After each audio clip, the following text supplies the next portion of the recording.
Okay, so what we're going to be doing here today is rebuilding the Hope X2 and Tech levers. Rebuild both the caliper. Just take it in, take your time.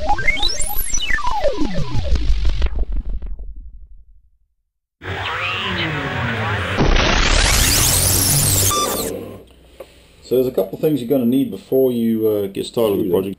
First of all, you're going to need some sort of a little bleeder block. MBR put out a nice little bottle opener a little while back that fits in the inside the Hope calipers just perfectly, so you need one of those.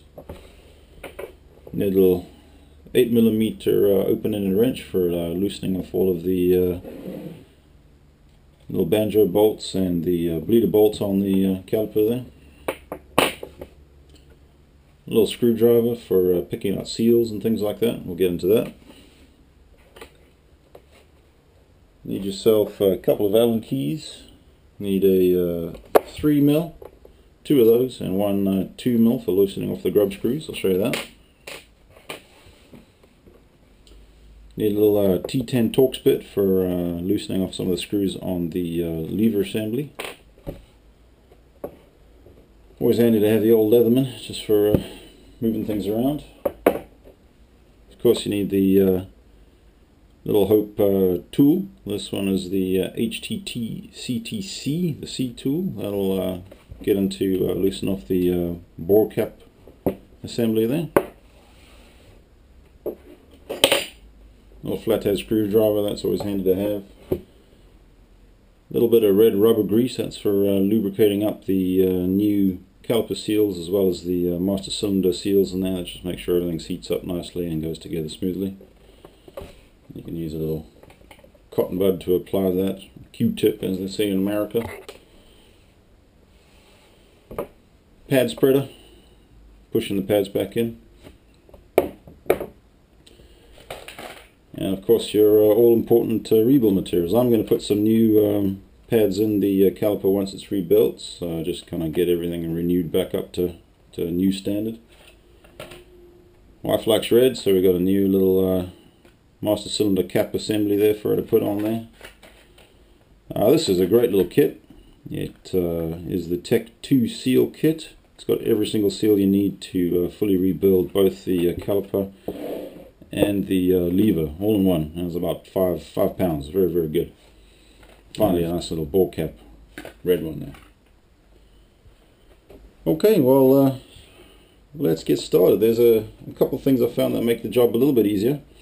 First one is you probably want to pop the pads out, just in case you do want to reuse them. You don't want to get any oil on the pads or else they become totally contaminated. So to do that, you just got to remove the little retaining pin.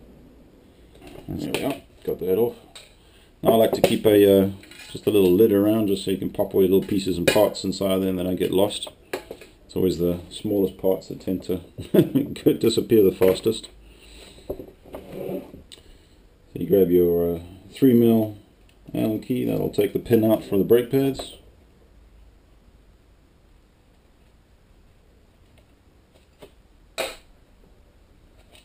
Get those pads out, keep them far away from the oil. Now, inside the caliper, the pistons are seated all the way back inside the caliper body assembly. What you want to be able to do is to get those out. Now, if you've got a compressor at home or some compressed air, that's great. You can pop them out with that. If you don't, try this. Just pump the lever a few times and that'll get the pistons coming on out. This one's okay because you'll be able to push that out with the cap bore tool. So you just basically want to make sure you get the non-cap bore tool side piston as far out as you can, then you should be able to sort of lever that out once you've drained the fluid. Alright, so that's about right. That's where we want to be. Now what you want to do is get all the fluid out of the system and then you can begin working on it.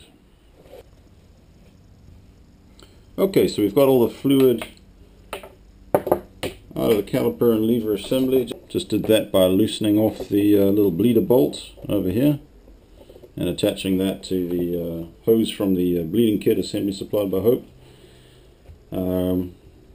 Just let gravity do its work, top the top cap off the master cylinder here and allowed the fluid to drain out. Now we're going to get around to sort of completely disassembling both the lever and the caliper, and then we can pop those new seals in there.